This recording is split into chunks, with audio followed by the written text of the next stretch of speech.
నమస్తే, welcome to #you. నేను మీ Rajesh. So ఇప్పుడు దేశవ్యాప్తంగా నరేంద్ర మోదీ మూడోసారి అధికారంలోకి వచ్చారు. ఇది ఒక రకంగా చెప్పాలంటే హిస్టరీ.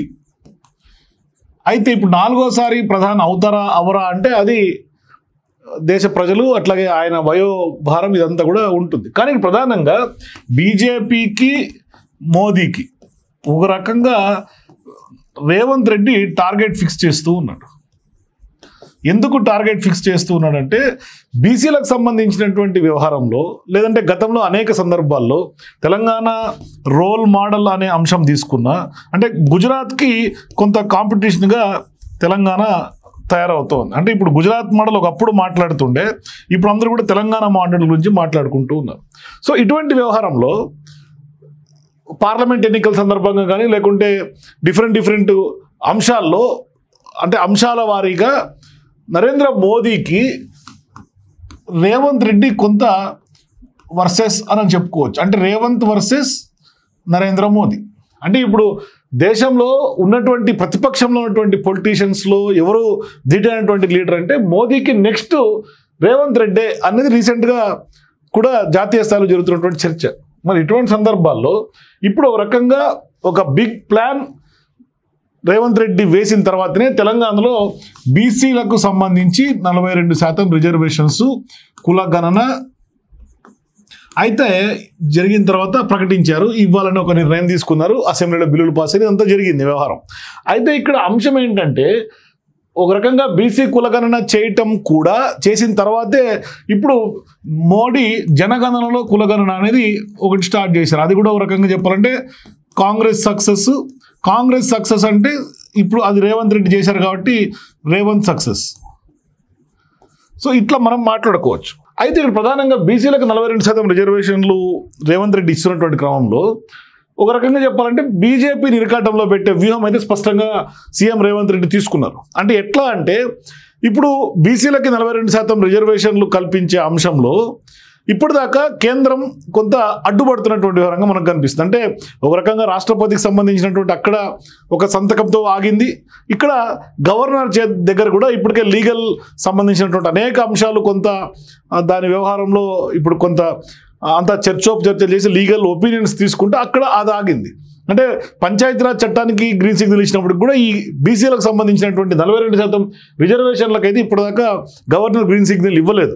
అయితే ఇక్కడ గతంలో కేసీఆర్ ఉన్నప్పుడు రిజర్వేషన్లకు సంబంధించి 50% క్యాపింగ్ అనేది ఉంది.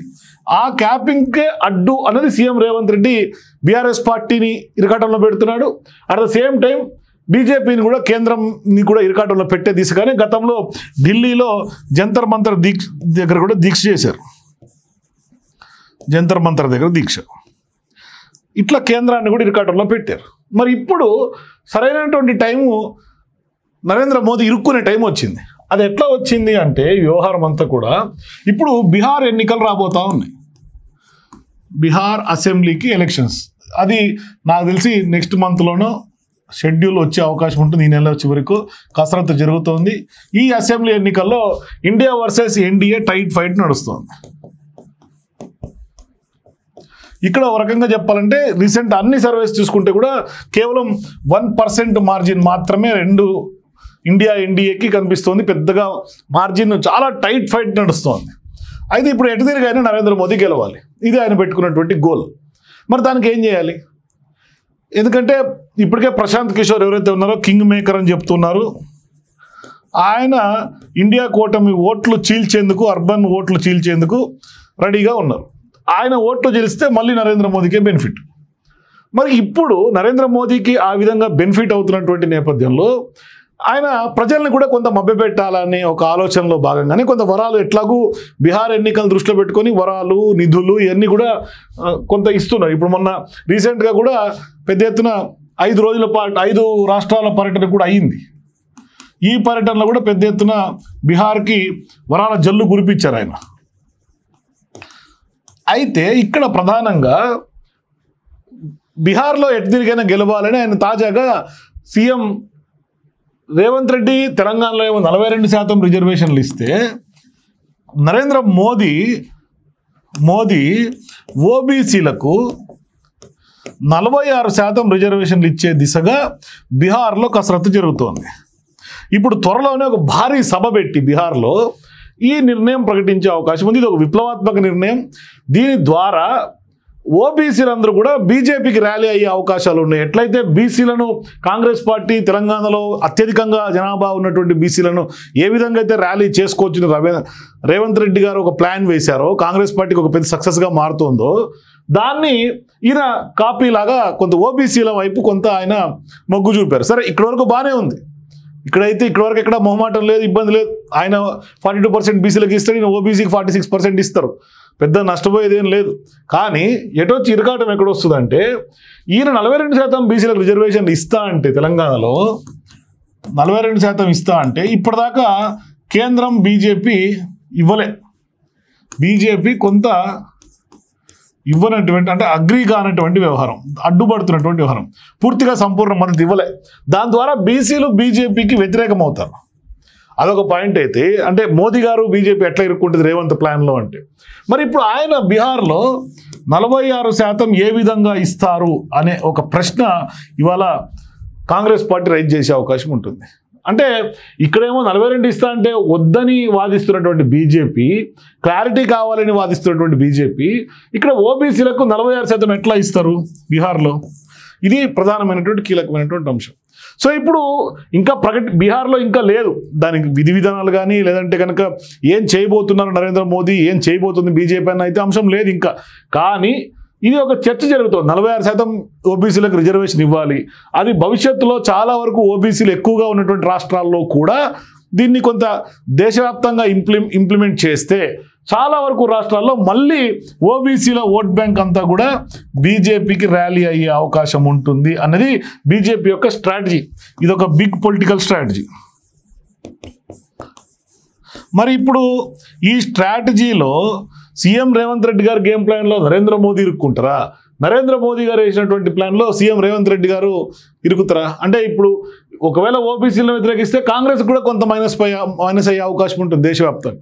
కానీ ఇప్పుడు ఓబీసీలకు వీళ్ళు ఇవ్వకపోతే వీళ్ళు కూడా తెలంగాణలో కొంత వ్యతిరేకమయ్యే అవకాశం ఉంటుంది. దీన్ని ఇప్పుడు తెలంగాణ మోడల్ గురించి మాట్లాడుతున్నటువంటి దేశం అంతా కూడా ఇక్కడ జరిగే ఈక్వేషన్స్, పొలిటికల్ డైనమిక్స్, ఇదంతా కూడా జాతీయ స్థాయిలో కూడా చర్చ జరిగే అవకాశాలు ఉంటాయి.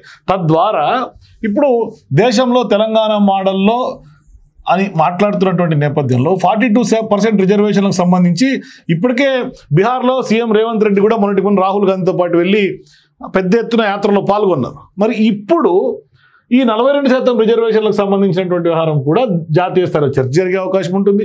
ఈయన ఓబీసీలకు 46% రిజర్వేషన్లు కనుక ఇస్తే అయితే ఖచ్చితంగా ఇప్పుడు బడుగు బలహీన వర్గాలకి అండగా ఉండాలి అనేది అది ఏ పార్టీ ఉద్దేశమైనా. కానీ ఇప్పుడు బీజేపీ ప్రధానంగా ఓబీసీలకి కొంత ఉంటుంది. మరీ ముఖ్యంగా ఇప్పుడు బీహార్లో ఓబీసీలు 80% దగ్గర ఓబీసీలు ఉన్నారు అనేది కొంత కనిపిస్తుంది. అందుకని ఇప్పుడు నరేంద్ర మోదీ ఒక కొత్త అస్త్రాన్ని బీహార్లో ప్రయోగించి రాజకీయ వర్గాల్లో బీహార్లో బీజేపీ ఎడిదిరిగైన అధికారంలోకి రావాలి. మరోవైపు మూడోసారి కొంత యాంటీ ఇన్కంబెన్సీ ఉంది కాబట్టి ఎన్డీఏ ప్రభుత్వం మీద, అక్కడ నితీష్ కుమార్ మీద ఉంది కాబట్టి దాన్ని వరుసగా మూడోసారి అధికారంలోకి వచ్చింది దేశంలో. ఇప్పుడు బీహార్లో కూడా మళ్ళీ రావాలి.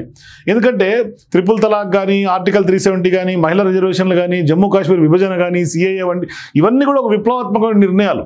అందులో భాగంగా ఇప్పుడు ఓబీసీలకు 46% కూడా రిజర్వేషన్ కనుక కల్పిస్తే నరేంద్ర మోదీకి పెద్దపీట వేసినట్టుగా జాతీయ స్థాయిలో అవుతుంది. అట్లాగే చరిత్రలో మిగిలిపోతారు. ఎందుకంటే ఓబీసీలకు 46% రిజర్వేషన్లు ఇప్పుడు ఇచ్చేటి ప్రయత్నాలు చేస్తున్నారు అన్నట్టుగా ఢిల్లీ నుంచి మనకు సమాచారం అయితే అందుతుంది. ఇప్పుడు పెద్ద ఎత్తున దేశవ్యాప్తంగా కూడా దీని ప్రభావం అయితే చూపించే అవకాశాలు స్పష్టంగా ఉన్నాయి. మరోవైపు ఇది నరేంద్ర మోదీ భారీ స్కెచ్ వేసినట్టుగానే కనిపిస్తుంది. ఎందుకంటే భవిష్యత్తులో ఒకవేళ 4వ టర్మ్ మళ్ళీ బీజేపీ రావాలన్న ఎత్తుగడలో భాగంగా ఇప్పటి నుంచే గ్రౌండ్ సెట్ అవుతున్నట్టు కూడా కనిపిస్తుంది. ఎందుకంటే ఆయన ఒకవేళ 4వ టర్మ్కి నరేంద్ర మోదీ గారు కొంత సీరియస్గా పీఎం రేస్లో ఉంటారా లేదా? ఎందుకంటే ఇప్పటికే చాలామంది పేర్లు ప్రముఖంగా వినిపిస్తున్నటువంటి నేపథ్యంలో మరి ఆయన లేకున్నా కూడా ఆయన వేసినటువంటి బాటలో బీజేపీ అయినా కొంత లబ్ధి జరిగే అవకాశం ఉన్నట్టుగా బీజేపీ భావిస్తుంది. అంటే 4వ టర్మ్ కూడా కొంత సునాయాసంగా గెలిచిపోవాలి అనేది. ఎందుకంటే ఇప్పుడు పెద్ద ఎత్తున మొదటగా ఈ అస్త్రం జాతీయ స్థాయిలో ఎంతవరకు ఇంప్లిమెంట్ అవుతుందో పక్కన పెడితే బీహార్లో అయితే ఖచ్చితంగా ఈ కొత్త అస్త్రం ఈ విప్లవాత్మక మోదీ అస్త్రం పనిచేసే అవకాశాలు ఉంటాయని బీజేపీ బలంగా నమ్ముతోంది. ఇప్పుడు ఓబీసీలకు 46% రిజర్వేషన్ ఎట్లా కల్పిస్తారు అన్నది, ఏ విధంగా అమలు చేస్తారనేది ఒక సెకండ్ చర్చ అది. ఎందుకంటే కేవలం ఊరికే 46% రిజర్వేషన్లను హామీ ఇస్తే సరిపోదు, దాన్ని ఖచ్చితంగా అమలు చేసి తీరాలి. లేకుంటే మళ్ళీ ప్రజల ముందు వాళ్ళే దోషులుగా నిలబడాల్సినటువంటి అవసరం ఉంది. అంటే అది లీగల్గా ఇచ్చే అవకాశాలు ఉన్నాయా లేవో కూడా కొంత ఆలోచన చేసుకోవాలి పార్టీలు.